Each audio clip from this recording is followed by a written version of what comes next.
Welcome to the Content Strategy Insights podcast, where accomplished content strategy experts share their wisdom with our friends in the content community. We talk with professionals who work across the span of content strategy, from small businesses to big enterprises, from content design to content marketing, from solo consultancies to huge agencies. Our mission is to democratize content strategy, to make its principles and practices accessible to everyone. And now, here's your host, Larry Swanson.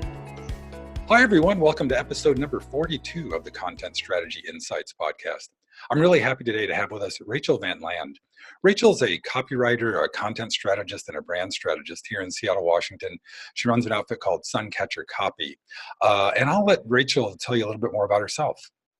Yeah, thanks, Larry. Thank you for having me. So as Larry said, I am the founder of Suncatcher Copy, and I help brands come up with the right messaging and positioning, and then the way to convey it effectively to their audience.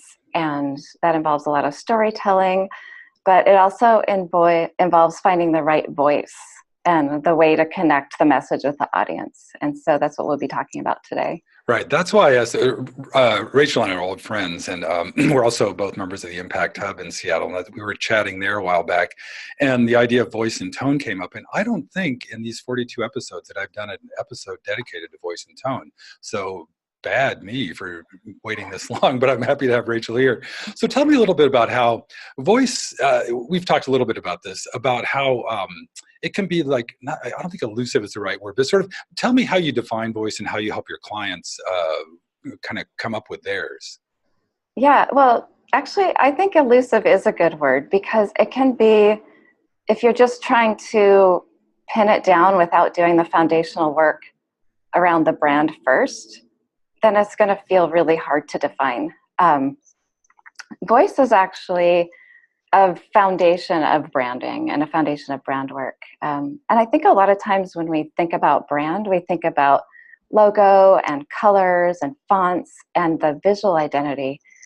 But how you sound is an equal part of how somebody else perceives you. And I like to think of it as, in the movie Pretty Woman, Julia Roberts is going through this transformation, and she, at the first part of the transformation, they put her in fancy clothes and get her hair all done up, and someone looking at her would think she's very wealthy, very refined, and then she opens her mouth and she's using terrible grammar and just sort of street talk, and it's really confusing to people who interact with her because her look and her sound are not aligned. They're very different, and people don't know what to make of her. And in the movie, it works. It's a funny part of her transformation, but you don't want people to have that experience with your brand. So it's important to develop it all at once. Right. You're getting at some of I think one of the most important things in your digital or real life presence these days is that, like genuinely authentic portrayal of yourself. And it sounds like voice can be a really important part of that.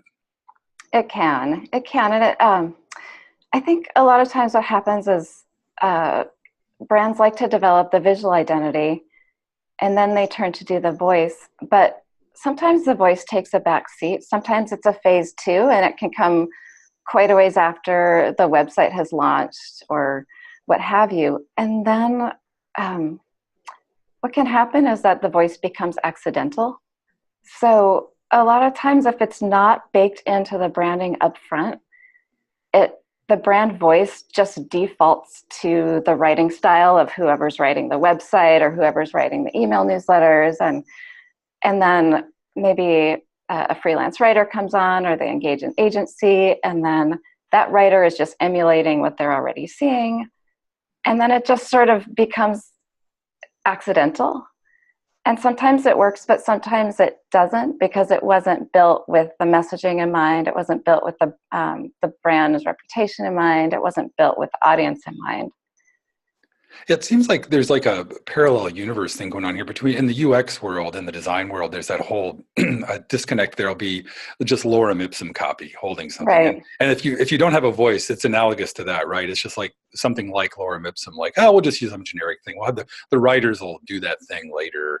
It sounds like that same dynamic and attitude going on. It is, and I think part of why that happens is that we've all written things throughout our lives. We had to write essays in school, and we all know how to use Word or Google Docs. And so there's a perception that, well, anyone can do the writing, but nobody knows how to use Photoshop or make a logo. So we have to make that a professional project, but then the writing can just be filled in by whoever has time. And I think that also plays into the accidental nature of voice sometimes. I was at a business forum this weekend, and I swung by the table of somebody, and when she heard I was a copywriter, she said, "Oh, can you please take a look at my flyer? I don't think we're nailing the story, and my designer just filled in the copy, so I don't know if it's good." And that happens a lot. That's not, it's pretty common, and unless you're really thinking of it up front, that's kind of what you're going to end up with. No, I think that's the classic example you just gave there. It's like, oh, we'll just have and you'll just do your Word thing, right? And just, and take a few minutes and make it right. Where what you're saying is there's a lot of fundamental work that needs to undergird that whole project. Can you tell me a little bit about your process, like how you help a client articulate their voice? And yeah, well, the most effective process is to be part of the overall brand strategy. So one of my favorite projects was working for a personal injury law firm, and it was part of a rebrand. And I worked hand in hand with the creative director who was handling the visual aspect of it to do some workshops with the leadership team of this law firm to say, how do you see yourself? How are you different from other law firms? What do you bring to the table that we want to convey that nobody else does? And how do you like to connect with your clients? What are your clients saying they need? We talked with the customer service rep who takes the initial phone calls and said, what are the things that people are asking? And what are the things they're afraid to ask, but they eventually ask? And, just getting at all of the nuances of the way that they interact, and then the way that they fit in the general landscape of the competitiveness of that industry. And then understanding that, then, okay, who's your audience? When do they tend to seek you out, and in what ways? And it's from all of that we can start to say, okay, well, when people seek you out, they're usually recently injured, or someone they love is recently injured. They're feeling vulnerable. They're worried about money. And at the same time, you're an authority, and you can really strongly go to bat for them. So the voice needs to convey authority, but it needs to do it in a way that's really warm and inviting and reassuring. But I wouldn't have been able to come to that without all of that foundational work to understand the brand, and working alongside the creative director on the brand positioning and coming up with the messaging.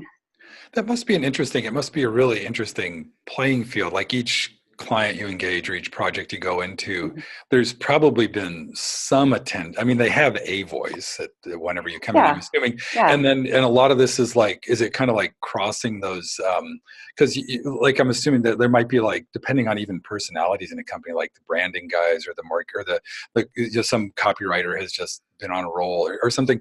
How much of your work is kind of coordinating and aligning folks across those those different activities that have led to the way the voice is already? Yeah, that's a good question. And like you said, a lot of times there are different people involved, and that's actually one of the reasons that I'm usually brought in is, okay, we have enough people creating content now, and we need to have some sort of similarity. There needs to be some common thread. And a lot of it is just building relationships with the individual stakeholders and understanding why they write the way they write, or if there's something that they really like to convey, or a lot of it is looking at the analytics, if they've been tracking analytics, to see what types of things get the most engagement, and is there a commonality in the voice and tone there that might really be landing with the audience. So there's it's a slow process. It's not, I can't just walk in, read your visual identity guidelines, your positioning statement, and declare, okay, this is the voice for you. Right. It sounds like there's a combination of, like you were just saying, like some forensic work, looking at the analytics Yeah, and the traffic and stuff, but there must be some ethnography as well. Like you were talking earlier, sort of talking to the stakeholders and getting a sense of like the institutional kind of perception, like talking to the customer service person, for example. yeah. Uh, is that? Can you tell me more about, like, is that? Do you approach it that way, like a researcher, or what's your sort of mindset as you go in? Well, a lot of it depends on how much a company has already put into branding.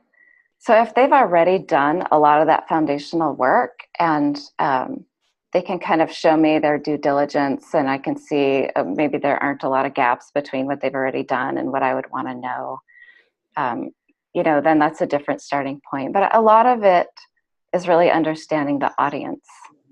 I think sometimes voice work can initially come from a place of, hey, we want to get this message out, we want to be perceived this way, and it's about the output. But I really like to make sure that we're balancing it with, what do we know about the audience? How do these people normally talk? How do they normally think? What do they need to feel excited about your brand? And trying to bridge that with voice. That kind of gets to something we also talked about earlier, what the word conversational actually means, because that can take on different meanings, right? Yes, and you'll see that a lot in voice descriptions, and it drives me crazy. The two words that drive me crazy are conversational and authentic, because both of them really depend on who's talking.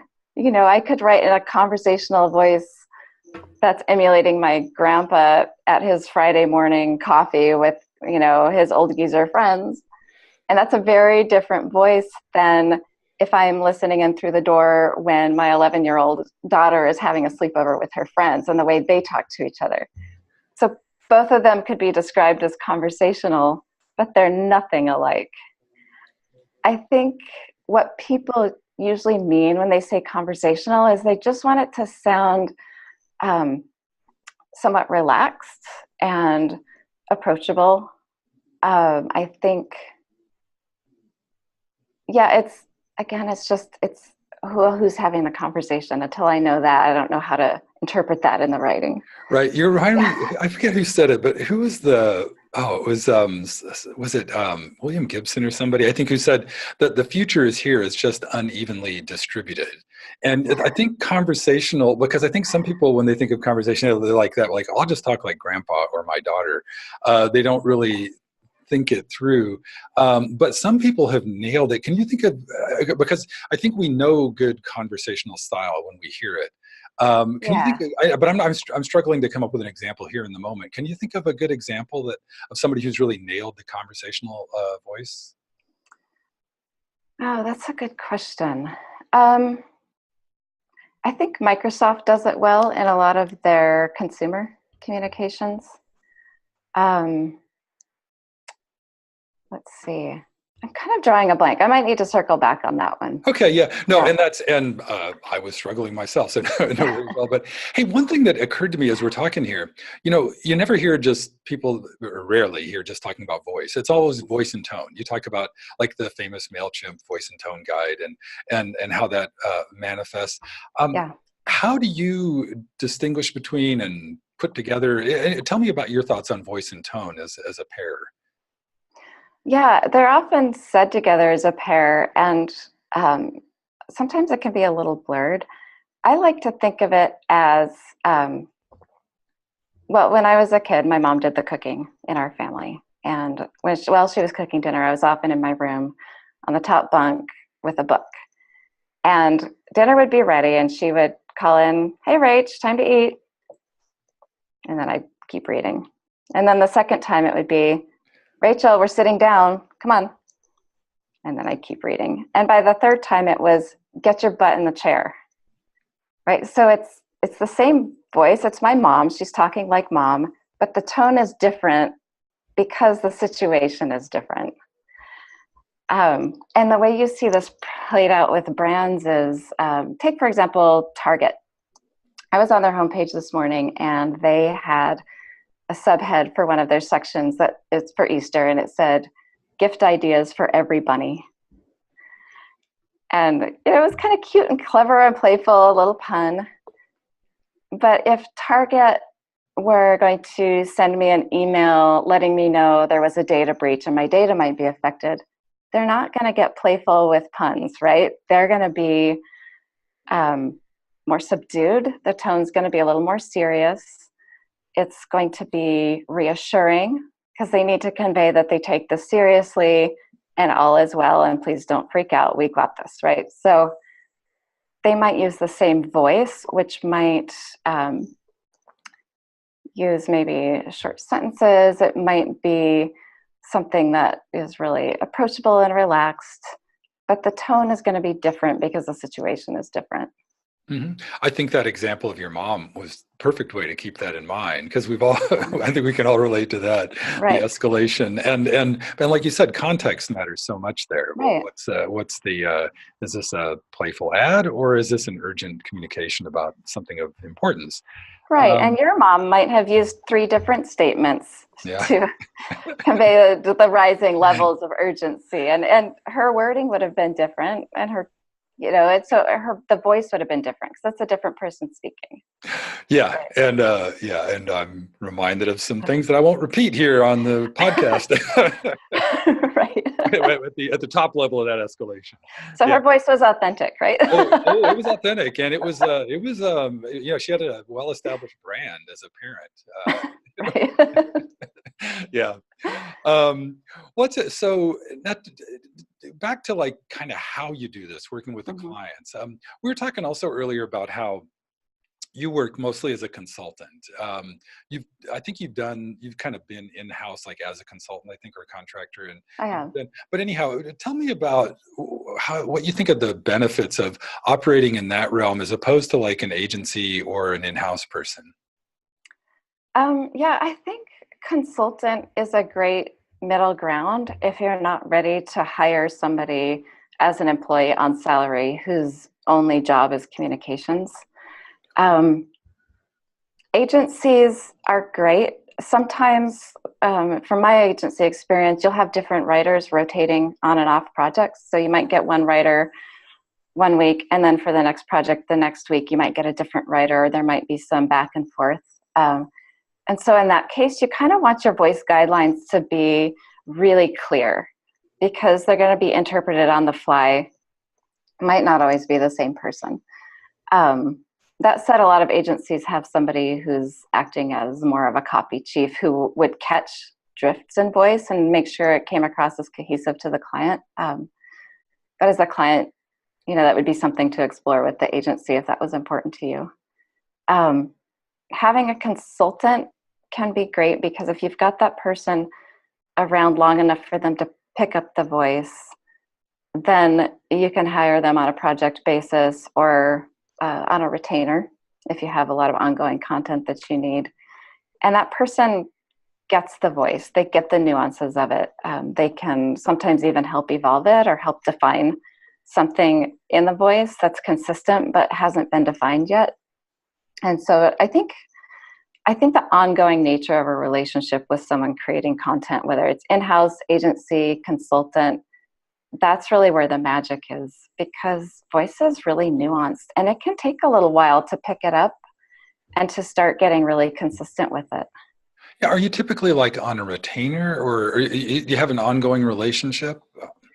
Yeah, it varies. A couple of my clients, I do work on retainer, and it just sort of evolved that way after doing some projects for them and building up that relationship and building up that rapport. And then, as I get more knowledge of their brand, I can add more value because then I can start recommending things and be in more of a consultant role. So it varies a little bit depending on what's needed, but I really do think the most value happens when there's an ongoing relationship.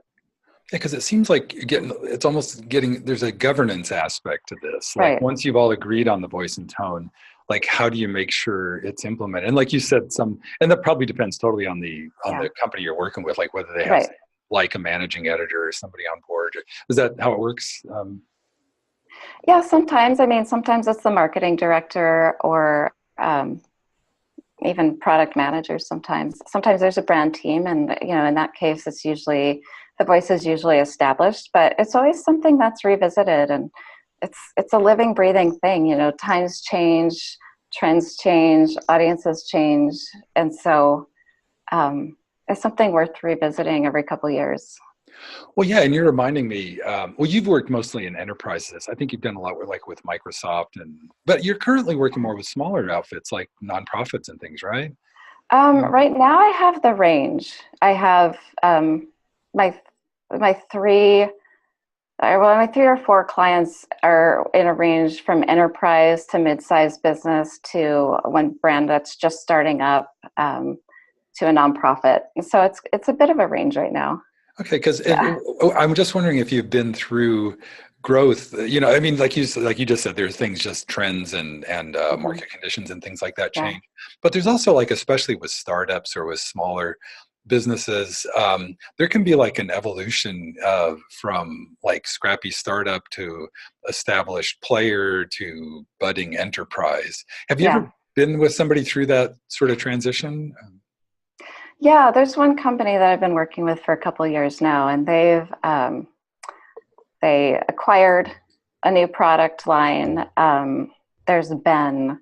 They have several different brands under their umbrella, and so I really love being a part of that because it's really creative to go, okay, we have this thing now, we're going to rebrand it under our own brand. How are we going to do that? And to just be there from, the product existed, but it was being rebranded and folded into another brand. And so it became a fresh opportunity. Oh, right. So that's right. And that kind of thing comes up all the time. Right. I'm also curious, as you work with people, like, what are the deliverables that you leave behind? Like, do you often create a formal voice and tone guide, or what kind of guidance do you give to folks? Yeah, sometimes I'll create a voice and tone guide. And a lot of times what I do for that, just because, with voice and tone guides, it's common to use single words to describe what the voice would be. So it might be approachable or authoritative or, what have you. But those can be a little bit hard to interpret when somebody actually sits down to write the copy. And so a lot of what I'll do is I'll do this, not that examples. So I'll take a paragraph that maybe it's written in sort of what the default voice was before we decided to actually shape the voice intentionally, and I'll rewrite it into the new voice. Or I'll write examples for different channels, like here's how it might look on the homepage, here's how it might look in the email, and something that could be easily misinterpreted, like friendly. I'll take it to two ends of the polarity just to demonstrate, okay, it's not like super chatty, like a cheerleader on crack, kind of like, it's not like that.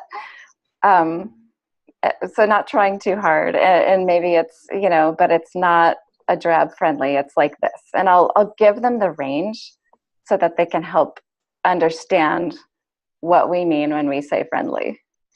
Nice. You're reminding me of my first magazine journalism teacher. This is still sticks in my head every day. Show, don't tell.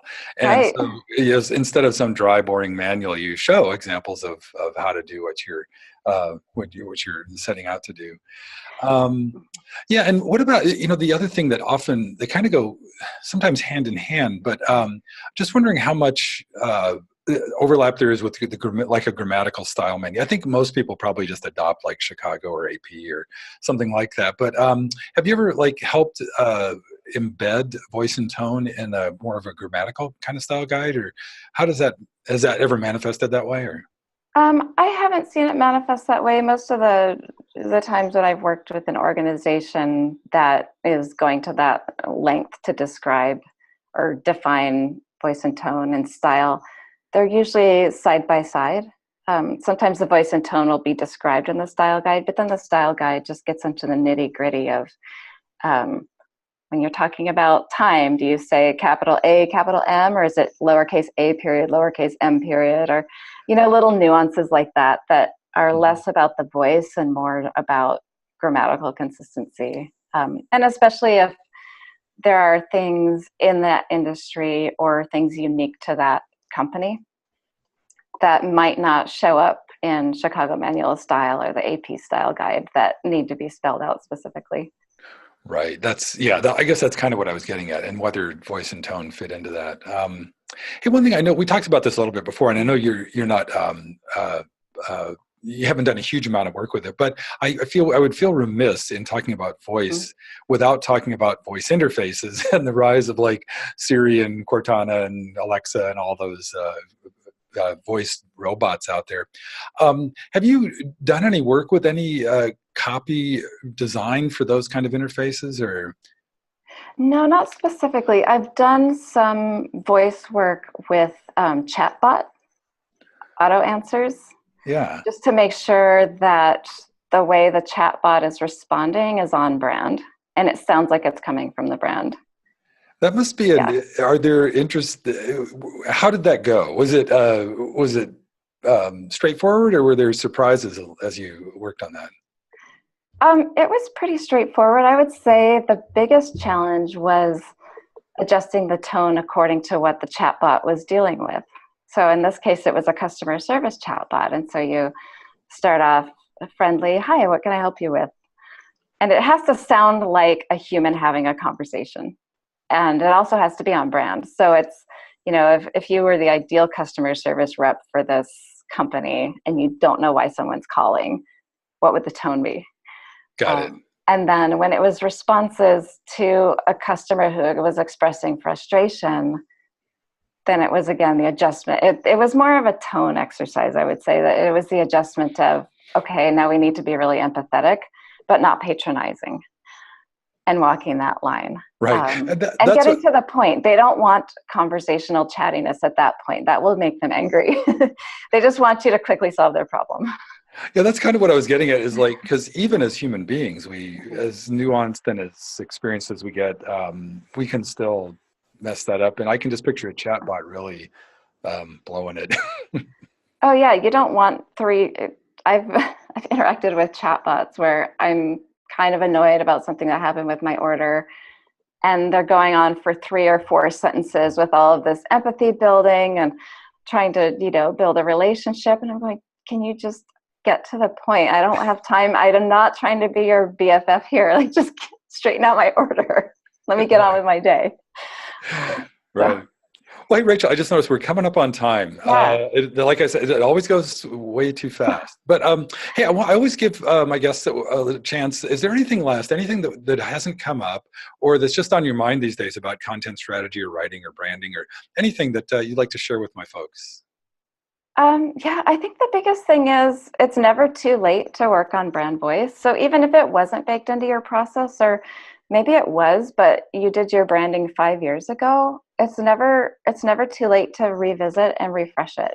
And it can just be in small ways. It can be a quick website audit, or it can be going back to the brand mission or the brand positioning and saying, hey, does what we have on our site now reflect that? Do we need to make any adjustments? It doesn't have to be a huge overhaul. So I would say that's one thing. And then second, you had asked me earlier for an example of somebody who I think really nails the conversational style. Yes. And I thought of one. It's the Evergrey.